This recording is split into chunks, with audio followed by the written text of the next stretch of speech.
Premier, when you talk about national unity crisis, I think of Stephen Guilbeault, who, as far as I know, is the only minister that has been in handcuffs and in an orange jumpsuit. Can you please speak a little bit about how dangerous his ideology is when it comes to our clean, responsible, low-carbon energy sector for Alberta and Canada's prosperity?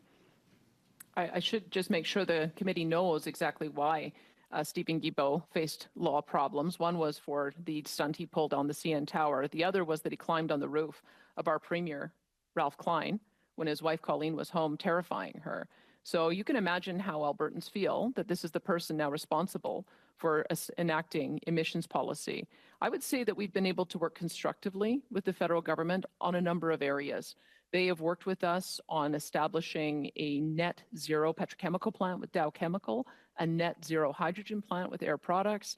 We're in the process of getting to the final finish line on a net zero cement plant with Heidelberg.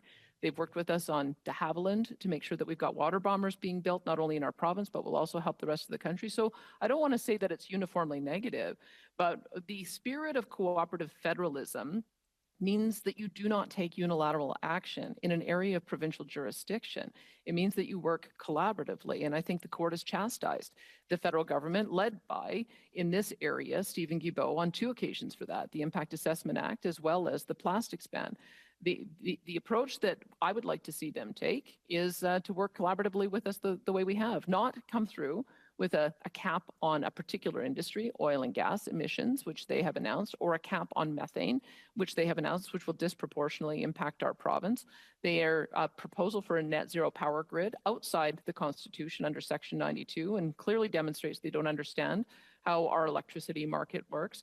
Net zero vehicles, having 20% vehicles being sold by 2026, we know that that will simply kill our auto sector. Those are just some examples, and not to mention that the minister doesn't seem to want to build roads. It's like he hasn't ever left downtown Montreal. It's a big country.